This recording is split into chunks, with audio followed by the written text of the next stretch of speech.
Bienvenido a la presentación en audio de la tienda de subjetivismo de lo intrínseco, lo subjetivo y lo objetivo de David Ross. En el seminario de verano de 2001 del Centro Objetivista, el Dr. Ross ofreció esta atractiva visión general de una de las contribuciones más importantes de Ayn Rand a la filosofía, la tricotomía objetivo, subjetivo, intrínseco. La objetividad está bajo ataque desde muchas direcciones en la actualidad. Pero, ¿qué es la objetividad y qué puntos de vista se oponen a ella? Al informar su filosofía del objetivismo, Ayn Rand identificó perspicazmente el intrínseco y el subjetivismo como los dos enfoques filosóficos esenciales que se oponen al enfoque objetivo.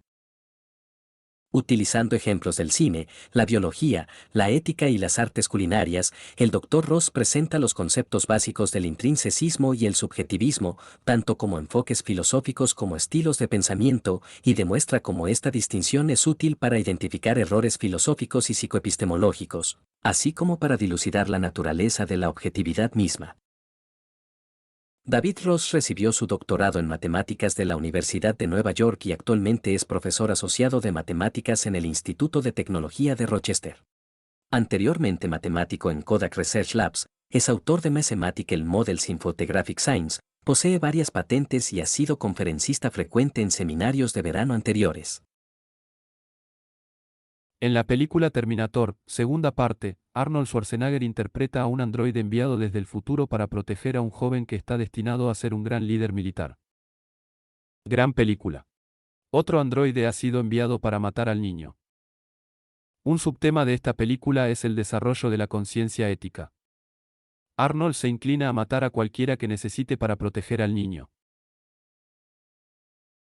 El niño le dice a Arnold que no puede hacer esto. No puedes ir por ahí matando gente. ¿Por qué? Preguntó Arnold. ¿A qué te refieres? ¿Por qué? ¿Por qué no puedes? ¿Por qué? Porque simplemente no puedes. De acuerdo, confía en mí en esto. A lo largo de la película, no hay explicación de por qué matar es malo. No hay evidencia real presentada. Aún así, al final, Arnold lo consigue. La película termina con una voz en off. Si una máquina, un Terminator, puede aprender el valor de la vida humana, tal vez nosotros también podamos. Esto es intrínseco, la opinión de que las ideas abstractas son evidentes por sí mismas. Existen como tales en el mundo, y el proceso de captarlos es una percepción directa como la experiencia. La evidencia y el argumento son irrelevantes. Las cosas son de cierta manera y lo entiendes. Este ejemplo tiene dos de las características más comunes del intrinsecismo tal como se practica, la palabra justo, una idea altamente abstracta que es justa y la apelación a la autoridad. Confía en mí en esto. La película La Noche de los Muertos Vivientes comienza con Barbara y su hermano visitando un cementerio donde su hermano es atacado por un zombi carnívoro. Barbara huye a una granja local. Aprende de los informes de las noticias, de los testimonios de otras personas que se encuentran en la granja y de la evidencia perceptiva directa. Alguna evidencia gráfica y perceptiva que se ve en la película de que debido a un accidente de radiación, las personas recién muertas están volviendo a la vida como monstruos caníbales. Su hermano está muerto en el mejor de los casos. En el peor de los casos, es uno de los muertos vivientes. Ella se niega a enfrentar este hecho, insistiendo, contrariamente a la evidencia masiva, que Johnny está bien. Johnny finalmente aparece en la puerta. Barbara corre hacia él. Él y otros demonios la devoran. Esto es subjetivismo, la opinión de que el mundo se ajustará a tus ideas, que lo que crees que es verdad porque lo piensas. Este ejemplo muestra una característica común del subjetivismo tal como se practica, que es que se basa en las emociones. Enfrentar los hechos sería demasiado doloroso emocionalmente. Ayn Rand describió que la conciencia, como proceso activo, consta de dos elementos esenciales, la diferenciación y la integración. Nuestros sentidos lo hacen automáticamente. A nivel conceptual, las diferenciaciones e integraciones ya no son automáticas, sino que son absolutamente esenciales. Hacer diferenciaciones precisas al tiempo que mantenemos nuestras integraciones lo suficientemente amplias para la economía de la unidad es fundamental para la objetividad. El concepto de objetividad, como señaló David, es fundamental para el objetivismo. Es el atributo que caracteriza el pensamiento adecuado. Como con cualquier concepto, para entender la objetividad, tendremos que diferenciar su referencia de otras cosas conmensurables, ¿verdad? Lo que significa diferenciarlo de otros estilos de pensamiento. Este es el propósito más importante del intrínseco y subjetivismo del concepto. Y quiero decir, creo que, entre las muchas cosas brillantes que hizo Rand, la identificación de esta tricotomía es absolutamente un elemento central y crucial de su brillantez.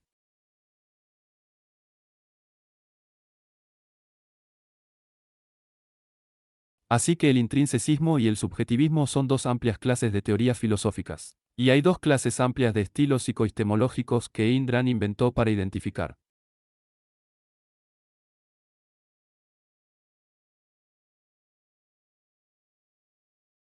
No las inventó para ayudarnos a entender la objetividad.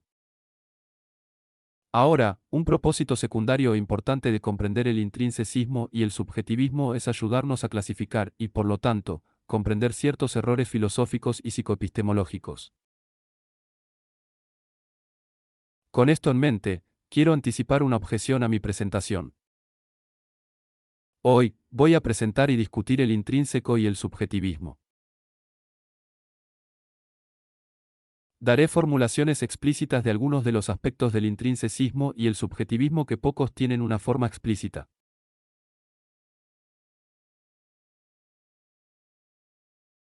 Los presentaré con un nivel de consistencia que ningún intrínseco o subjetivista real compraría.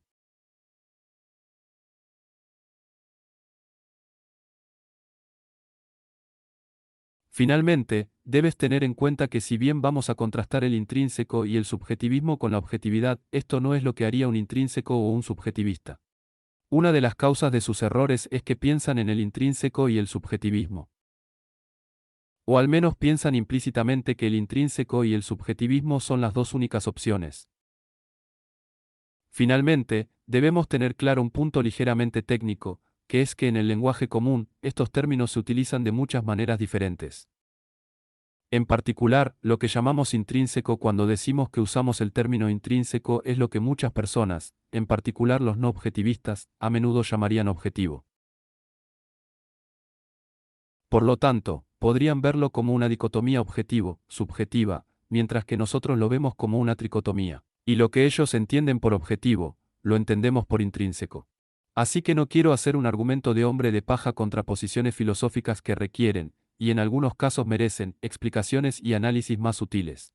Solo quiero caracterizar estas amplias tendencias filosóficas y psicoepistemológicas para que podamos entender la objetividad y evitar errores.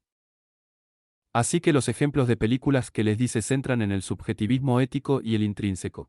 Este es el contexto en el que el intrinsecismo y el subjetivismo son más familiares. En general, el enfoque religioso de la ética es intrínseco. Es un enfoque intrínseco, y el enfoque relativista de la ética, que se asocia con la izquierda política en estos días, tiende a ser subjetivista. Si quieres obtener una buena dosis de intrínseco, puedes hacerlo cualquier día encendiendo la radio y escuchando a la doctora Laura, ¿verdad? Es increíble. Y si quieres una buena dosis de subjetivismo ético, ve a la universidad. La ética es el tema que más importa. En cierto sentido, ¿verdad? Es el sujeto que establece los principios de vivir bien, y de eso se trata. Pero en otro sentido, en un sentido de fundamentalidad causal, la ética es derivada. Depende, como todos los sujetos, de la epistemología. La corrección de los puntos de vista de uno sobre cualquier tema está limitada por la corrección de los métodos que uno usa para llegar a ellos. Incluso cuando se utilizan métodos lógicos adecuados, se requiere cuidado y esfuerzo si se quieren obtener las respuestas correctas. Enfoques defectuosos como el intrínseco y el subjetivismo están condenados desde el principio. Entonces, como objetivistas, estamos interesados en convencer a otros de que un sistema político basado en los derechos individuales y los valores culturales de independencia y racionalidad son buenos. Si queremos eliminar las malas ideas, tenemos que saber qué las causa. Y lo que los causa es la epistemología. Si un ambientalista intrínseco le argumenta que el caracol, el dardo o el búho manchado deben preservarse a cualquier costo porque la diversidad de especies es intrínsecamente valiosa. Lo que tienes no es una discusión sobre política o ambientalismo. Lo que tienes es fundamentalmente un desacuerdo epistemológico.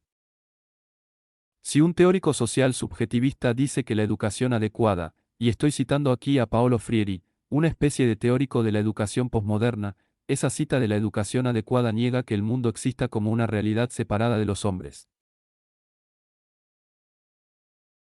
Lo que se tiene es un debate epistemológico, no un debate sobre pedagogía.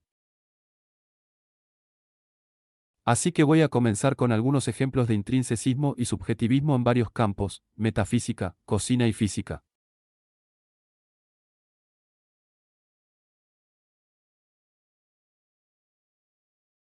No creo que Aristóteles realmente pusiera la cocina entre la metafísica y la física.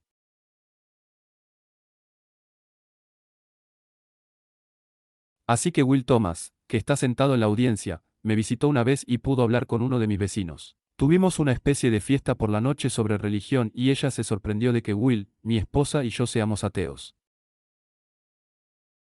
¿Cómo no puedes creer en Dios?, preguntó Will. Dio una respuesta característicamente objetivista. Tendrías que explicarme, dijo, ¿qué es Dios? ¿Por qué crees que existe tal cosa? ¿Cuál es tu evidencia? ¿Por qué crees que hay un Dios?, dijo sin dudarlo. Porque no quiero que esto sea todo lo que hay. No quiero que mi vida se acabe. Este es el enfoque subjetivista de la cuestión metafísica. De acuerdo, ahora es miembro de una religión organizada. Aquellos de ustedes que han escuchado la conferencia de John Bechtel saben que su religión es una religión muy organizada. Su honestidad subjetivista no es la posición de su religión o de la mayoría de las religiones sobre este tema. Generalmente apelan a la fe. Este es el enfoque intrínseco de la cuestión. Puedes estar seguro de temas como la existencia de Dios sin evidencia o argumento a través del mecanismo inefable de la fe. Ahora tengo una cita aquí. Esta es una cita del Concilio Vaticano II. Están citando el primer Concilio Vaticano.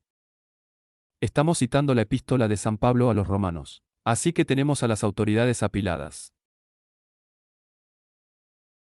Esta es una gran cita. La obediencia de la fe debe ser dada a Dios. Para que se manifieste esta fe, la gracia de Dios debe ayudar a mover el corazón, a abrir los ojos de la mente, a facilitar a todos el asentimiento a la verdad a través de la revelación divina. Dios eligió compartir esos tesoros que trascienden totalmente la comprensión de la mente humana.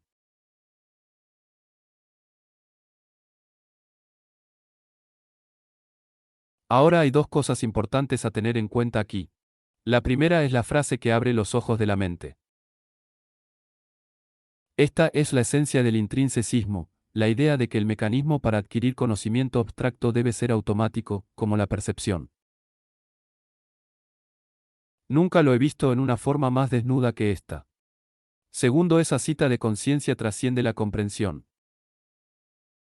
5 millas, así que no hay un método por el cual podamos obtener este conocimiento. Eso es metafísica. Ahora estamos en la cocina. En algún momento alrededor del cuarto grado, los estudiantes parecen aprender que los tomates son frutas y no verduras. ¿Recuerdas que me enteré de que sentías que eras muy inteligente? Lo hice. En el sentido hortícola, por supuesto, son frutas. Son los ovarios desarrollados de una planta de semillas. Y la próxima vez, mamá señala los tomates en el plato y dice, cómete las verduras. Un pequeño estudiante de cuarto grado responde, eso está mal. No son un tipo de verdura, son un tipo de fruta. No sé si mis hijas están escuchando ahora. En el contexto culinario de América Central, las verduras son trozos de plantas, generalmente cosas saladas, amargas o blandas que uno come a regañadientes como parte de la comida principal. Las frutas son trozos dulces de plantas que se comen de buena gana, con entusiasmo, incluso para el postre y los bocadillos. Esta es una base objetiva para clasificar tomates, espinacas, berenjenas, espárragos juntos y diferenciarlos de plátanos, piñas, peras. La clasificación pertinente depende del contexto. De nuevo, hortícola o culinario. El niño pequeño, el pequeño de cuarto grado, al insistir en que son frutas y no verduras, está siendo un poco intrínseco. Es cierto que el otro extremo del espectro intrínseco del Concilio Vaticano II. Él es inofensivo en este caso, dejando caer el contexto. Si la hermana de 15 años del niño está en la mesa, es probable que participe. Puede llamarlos frutas, mamá puede llamarlos vegetales. Puedo llamarlas llaves de tubo. Es completamente arbitrario. Lo que es cierto para una persona puede no serlo para otra. ¿Recuerdas cuando llegaste a ese escenario, verdad? Así que quiero llamar su atención sobre el hecho de que en este ejemplo de tomate, el intrínseco en mi pequeño ejemplo es un niño. El subjetivista es un adolescente. Creo que esto refleja una cierta tendencia en el desarrollo psicológico y cognitivo. Al menos lo tenía en mente cuando era niño. Te dicen que esto es un auto, esto es un gato. Esto está mal, ¿verdad? No eres consciente de las sutilezas de la jerarquía de contexto. ¿Cierto? Cuando llegas a la adolescencia y te vuelves más reflexivo, más consciente de ti mismo, te das cuenta de que tienes una cierta cantidad de opciones en asuntos cognitivos, ¿verdad? Y puedes alejarte del intrinsecismo y acercarte al subjetivismo. Creo que mucha gente hace eso y nunca se balancea en ningún otro lugar. Último ejemplo, física. Durante la primera parte del siglo pasado, los físicos descubrieron que los electrones y otros constituyentes subatómicos de la materia se comportan en algunos contextos como partículas y en algunos contextos como ondas. Son como partículas en el sentido de que si intentas detectarlas con algún tipo de sensor, llegan discretamente. Una especie de plaap, plaap, plaap, como el agua que gotea de un grifo. En otros contextos, se comportan como ondas. Son como olas en el sentido de que exhiben patrones de interferencia de una manera en la que no entraré aquí, pero exhiben patrones de interferencia como olas en el agua.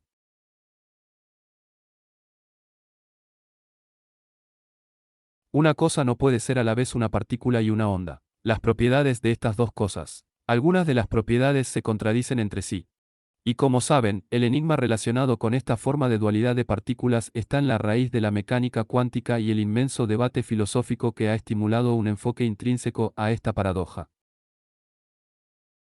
Ahora, he conocido a personas que tomaron esto para decir que los electrones deben ser, o para decir que los electrones deben ser partículas u ondas. O tienen la partícula de esencia abstracta o tienen la onda de esencia abstracta, ¿verdad? Y de alguna manera tenemos que averiguar cuál. El subjetivista dice, te lo dije. Te equivocaste al esperar que las cosas tuvieran identidades en primer lugar. Si quieres ejemplos de esto, lee libros como The Dancing Ghoul Masters. No sé si alguien ha leído este popular libro que explica la comparación de la mecánica cuántica y el misticismo oriental. Varios de estos libros hace 20 años más o menos. Cita de ese libro, la física es el estudio de la estructura de la conciencia. La objetividad en este asunto dice, estamos en un contexto completamente nuevo, ¿no? En el reino de dimensiones muy, muy pequeñas. Habría simplificado las cosas si los conceptos que formamos en dimensiones más grandes simplemente pasaran directamente. Pero no lo hacen. Sabía que era posible. Entendí la contextualidad de mi formación de conceptos cuando lo hice. Supongo que tendré que formar nuevos conceptos, o tal vez extender y alterar algunos de los conceptos que tengo para dar cuenta de los hechos recién descubiertos en este nuevo contexto. Así que esos son mis tres ejemplos iniciales, metafísica y física. Voy a comenzar con una discusión sobre el objetivismo, el relato objetivista de la naturaleza del conocimiento, centrándose en la objetividad. Luego pasaré al intrínseco y al subjetivismo con la teoría objetivista como contexto para comprender los otros dos. Comencemos con la naturaleza del conocimiento. ¿Qué es? ¿Qué es el pensamiento del conocimiento? ¿Qué es? ¿Cómo lo hacemos? Para discutir estos asuntos, necesitamos un punto de partida. Una de las piedras angulares del objetivismo es el reconocimiento de que hay un punto de partida, no uno arbitrario, un punto de partida objetivo y absoluto dado. Percepción, somos conscientes de las cosas de manera persistente, imparable. La luz entra en nuestros ojos y somos conscientes de bloques de colores, criaturas en movimiento, edificios, flores. Las ondas de presión inciden en nuestros tímpanos, y somos conscientes de los pasos, las campanas que suenan, las voces. Por supuesto, en el nivel básico, no somos conscientes de estas cosas como flores y pasos. Se da nuestra experiencia directa del mundo. No es algo que podamos invocar y no es algo que podamos detener. A falta de la muerte, nuestra conciencia perceptiva directa del mundo es el hecho básico de la zona cero. Es inevitable, y, en el sentido más profundo, innegable. La adquisición de conocimiento es la organización de nuestras experiencias perceptivas. Pensar es la forma en que realizamos esta organización. La experiencia perceptiva es, literalmente, un flujo interminable y alucinantemente numeroso de detalles únicos.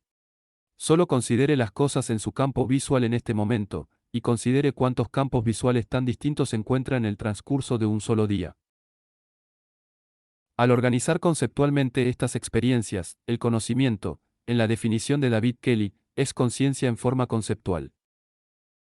Colapsamos inmensamente la cantidad de cosas con las que debemos lidiar. Los apilamos cuidadosamente, los cruzamos. Los cruzamos de acuerdo con los criterios que importan. Y usando esta organización, podemos navegar por el mundo.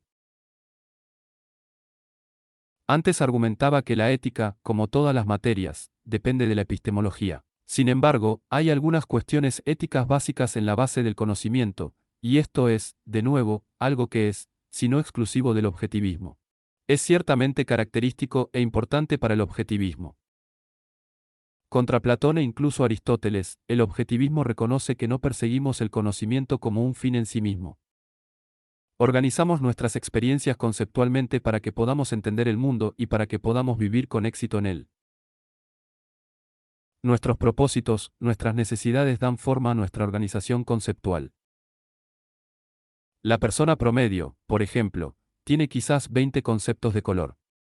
Un diseñador de interiores puede tener cientos. No sé si alguna vez has tenido la experiencia de comprar persianas venecianas, ¿verdad? Y vienen con estos increíbles, estos colores con nombre. Tenemos principios para conducir automóviles, pero no tenemos tales principios para surcar los cielos con nuestras mochilas propulsoras Buck Rogers. Todavía no. Así que ese es mi amplio esquema de conocimiento. Es la organización conceptual de nuestras vidas la que es la experiencia perceptiva de la realidad, y esa organización está moldeada por nuestros propósitos, por los requisitos de nuestras vidas. A medida que hablemos de más detalles de la epistemología objetivista, trataré de mostrar cómo reflejan la visión básica de esta visión básica de la naturaleza del conocimiento y su adquisición. Creo que esta visión básica proporciona un tema integrado que puede ayudarnos a comprender problemas más específicos. Así que queremos llegar a las dos tesis fundamentales de la epistemología objetivista. Déjame esbozar eso aquí. Y el primero de los dos pilares principales de la epistemología objetivista es la primacía de la existencia. Los objetos de la conciencia existen y son lo que son, independientemente de nuestra conciencia de ellos. La conciencia es la conciencia de este mundo que existe independientemente. La primacía de la existencia es axiomática. No es una característica particular de la realidad, no es una característica particular de la que somos conscientes. Es una base proposicional del hecho básico dado de que somos conscientes de las cosas. Es literalmente innegable porque el acto de negarlo será una afirmación de algo y, por lo tanto, una afirmación del hecho de la conciencia de las cosas. Esta propiedad de los axiomas, su innegabilidad, se llama propiedad de autorrefutación. Tendremos ocasión de considerarlo en nuestra discusión sobre el intrínseco y el subjetivismo. Ahora, a menudo hay confusión sobre los axiomas sobre su propósito en la lógica de acuerdo con el objetivismo. Una de las razones es la visión objetivista del conocimiento, ya que la organización conceptual de la experiencia perceptiva es simplemente ajena a gran parte del resto de la cultura. Otra razón por la que hay confusión es que el término axioma es más conocido en relación con los sistemas deductivos formales en los que un axioma es una de las afirmaciones básicas de las que se deducen otras. Tengo que admitir, por supuesto, que mi campo de las matemáticas es uno de los ejemplos clásicos en los que usamos axiomas en este término.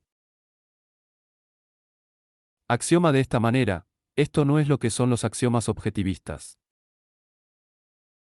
Los axiomas no dictan el contenido del conocimiento que proviene de la percepción. Los axiomas resumen en su forma más amplia, el método para organizar el conocimiento. El axioma de la existencia nos recuerda que la realidad es la fuente de los datos, la única fuente de datos. Si nos encontramos buscando un reino sobrenatural, si nos encontramos inventando cosas con telas enteras, este axioma nos recuerda que estamos equivocados. El axioma de la identidad en la forma de la ley de la no contradicción nos dice que si nos encontramos considerando algo como, digamos, húmedo y seco al mismo tiempo y en el mismo sentido, hemos cometido un error.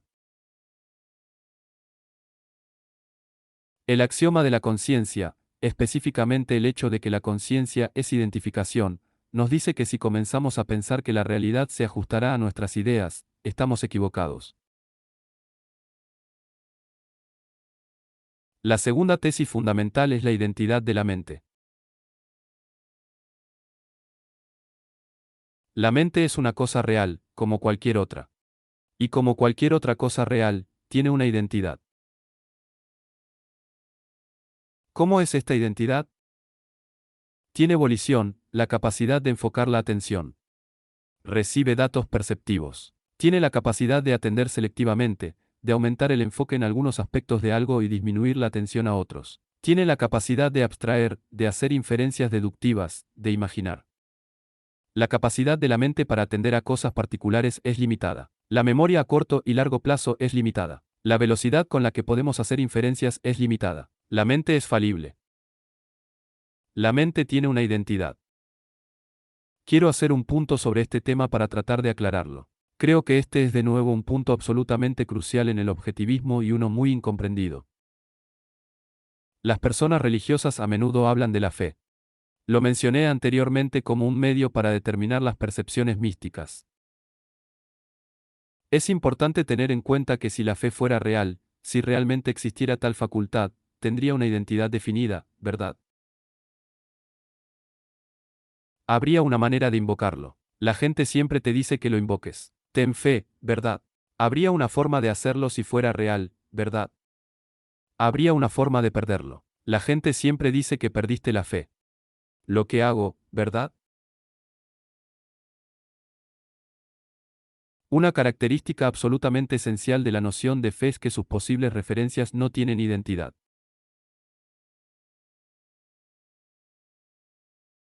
Por mucho que escuches a sus defensores hablar de ello, nunca los escucharás decir nada definitivo sobre su funcionamiento. Ahora tengo un colega que es un fundamentalista cristiano. Ella y yo hemos hablado de religión. Está explicada, explicada. Me ha dicho que tengo que tener fe. De acuerdo, se lo dije un día después de años de hablar con ella una y otra vez sobre esto. Dime qué hacer. Soy el mejor prosélito posible. Tú lo sabes. Si me pides que lea algo, lo leeré y lo pensaré detenidamente. Si me pides que haga algunos ejercicios, sabes que realmente lo haré. Y si conviertes arroz, piensa en los puntos con el grande.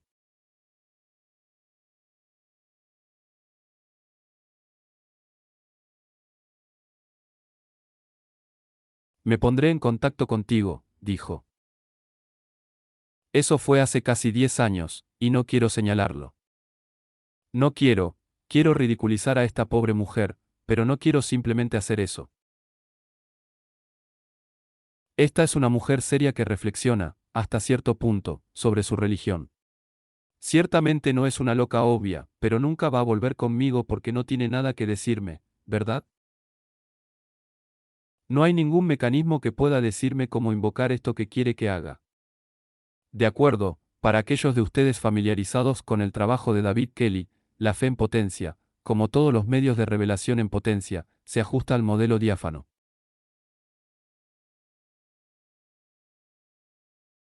Así que a continuación, quiero pasar a la lógica. Hasta ahora he hablado de epistemología, teoría filosófica de la naturaleza del conocimiento. Ahora queremos pasar a la lógica, que es el método real que usamos para adquirir conocimiento.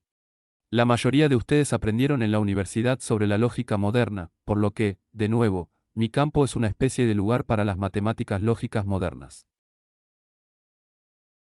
Y por lógica moderna nos referimos al estudio de la estructura formal de los sistemas deductivos. Y en estos días domina más o menos esa visión de lo que es la lógica. Lo admito, yo mismo pasé por un largo periodo en la universidad en el que simplemente consideraba eso como lo que era la lógica. La visión objetivista de la lógica es muy diferente. El conocimiento es nuestra conciencia perceptiva de la realidad, organizada conceptualmente con un propósito particular para avanzar en nuestras vidas. La lógica es el método para hacer esto. El método está determinado por tres cosas: por la naturaleza de la realidad del contenido, por la naturaleza de la herramienta, nuestras mentes, y por el propósito, nuestras vidas. Quiero ver cómo la lógica refleja estos tres elementos. Quiero considerar algunos principios y prácticas lógicas objetivistas. De acuerdo, lo que vamos a hacer es hacer un breve recorrido por la lógica y ver cómo refleja estos tres principios básicos. Primera integración.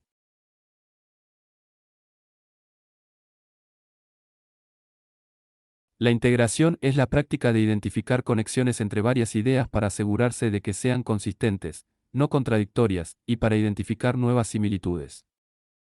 Permítanme dar un ejemplo. Resuelvo algunas ecuaciones algebraicas más o menos deductivas del proceso para determinar cuánto tiempo se necesitan tres personas trabajando juntas para cortar un césped de medio acre. De acuerdo, típico. He enseñado este tipo de cosas en las universidades. Tengo la respuesta: 5 semanas. He recibido este tipo de respuesta. No lo que hago con el cálculo yo mismo, sino de los estudiantes. Luego trato de integrar esto con lo que sé sobre el césped que he cortado. Yo personalmente he cortado césped de medio acre en 1 hora más o menos. Sé que cometí un error. Es un ejemplo de integración. Eso es algo que los estudiantes de matemáticas casi invariablemente no hacen.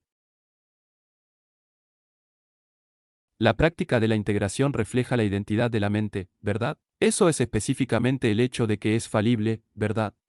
Las inferencias particulares tienen que ser comprobadas. El hecho de que dedujera una inferencia de que podría haber cometido un error refleja la realidad como fuente de conocimiento. Las cosas en realidad tienen identidades definidas, no son contradictorios. Si has conseguido que algunas de tus ideas se correspondan con la realidad, puedes contrastar las nuevas ideas con esas.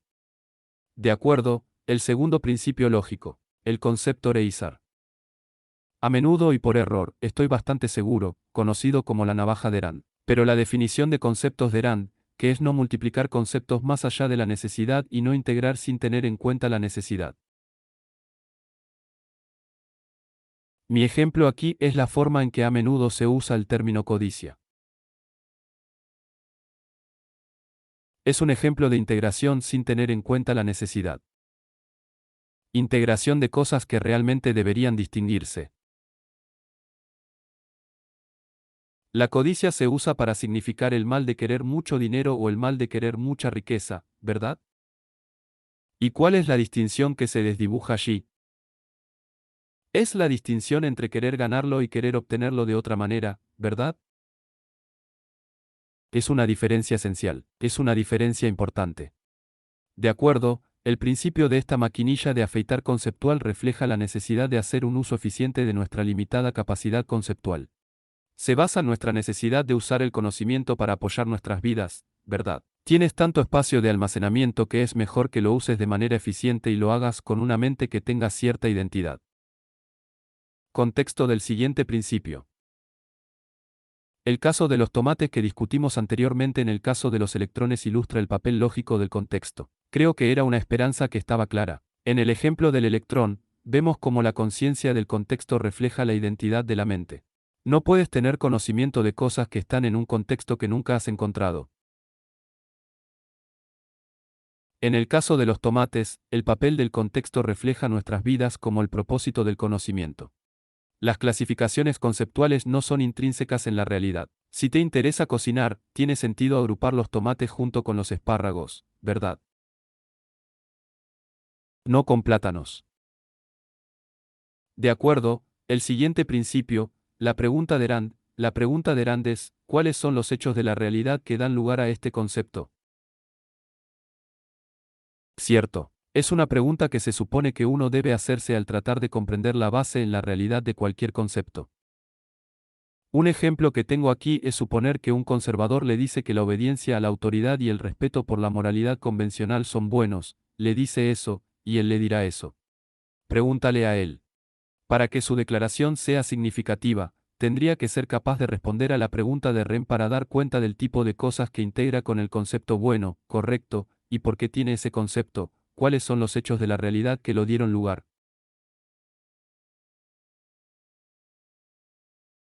Este principio, la pregunta de Rand, refleja más claramente la realidad como fuente de contenido.